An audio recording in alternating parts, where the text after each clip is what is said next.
অধিকার আদায় হবে আমরা সেদিকেই যাচ্ছিলাম, কিন্তু রাষ্ট্র তো আমাদেরকে কি রাষ্ট্রের নাগরিক মনে করে? আজকে এতদিন অত্যাচারিত হওয়ার পর শুধু সেটাই মনে হচ্ছে। আমরা কি আসলে রাষ্ট্রের নাগরিক? রাষ্ট্রের এই সুশীল সমাজকে আমাদের এই অত্যাচার নির্যাতন দেখে না?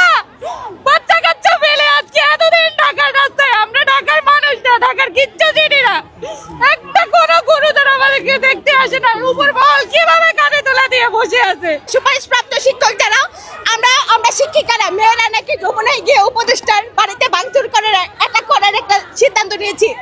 আমি সবার কাছে আরেক প্রশ্ন রাখতে চাই, আমরা হচ্ছি দেশে প্রথম শ্রেণীর নাগরিক, সবাই অনার্স মাস্টার্স কমপ্লিট করা। আমাদেরকে উপদেষ্টা যে পরিমাণ সম্মান দিয়েছেন প্রধান উপদেষ্টা, সেই জায়গায় কি আমরা পারি উনার বাসায় গিয়ে অ্যাটাক করতে? আমরা 6 তারিখ যখন আমাদের বিপক্ষে একটা রায় আসে, তখন আমরা আর কারো কাছে কোনো জায়গা পাচ্ছি না। বহুত গত 3-4 মাস ধরে অনেক ঘোরাঘুরি করছি, কিন্তু কারো কাছে জায়গা পাচ্ছি না। ভাই, ওনাদের কানে কি আমাদের আর্তনাদ পৌঁছায় না? ওনাদের চোখে কি আমাদের এই কষ্ট লাগে না?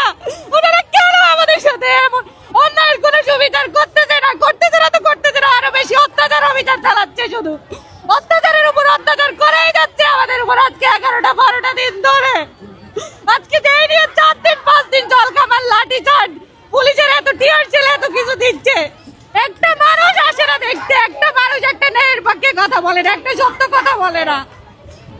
আমরা কি রাষ্ট্রের নাগরিক লাগি না? আমরা কি অযৌক্তিক কোনো কথা নিয়ে এখানে আসছি? রাষ্ট্রই আমাদেরকে অধিকার দিয়েছিল, সেই রাষ্ট্রই আমার অধিকার কেড়ে নিচ্ছে।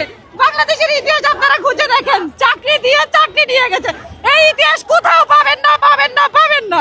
আমাদেরকে কেন এরকম অত্যাচার অবিচারের ইতিহাস বানানো হচ্ছে আমাদেরকে দিয়ে? আমরা তো চাই নাই, আমাদেরকে যেভাবে ইচ্ছা ওইভাবে রাষ্ট্র দিয়েছে। শিক্ষক ঘোষণা দিয়ে এখন কেন আমাদেরকে রাষ্ট্রের কাছে সমাজের কাছে এমন হেনস্থা করতেছে? না পেরে আমরা প্রধান উপদেষ্টার কাছে সরাসরি দেখা করার জন্য অনুমতি নিতে যাচ্ছিলাম, বা আমরা সবাই মিলে দেখা করতে যাচ্ছিলাম যে আমরা কতদিন ধরে রাস্তাঘাটে এইভাবে কোর্টে কাছারিতে এভাবে হাইকোর্টে দৌড়াদৌড়ি করছি, ওই জায়গাতে আমাদের উপর উল্টো অ্যাটাক আসছে। এখন আজকে পুলিশ ভাইয়েরা আমাদেরকে বলছে আমরা নাকি অ্যাটাক করতে গেছিলাম যমুনায়। এই ধরনের মিথ্যা অপবাদ ভাই আমাদের উপর দিতে না করে, এটা আমরা সহ্য করতে পারবো না। আমরা দেশের প্রথম শ্রেণীর নাগরিক।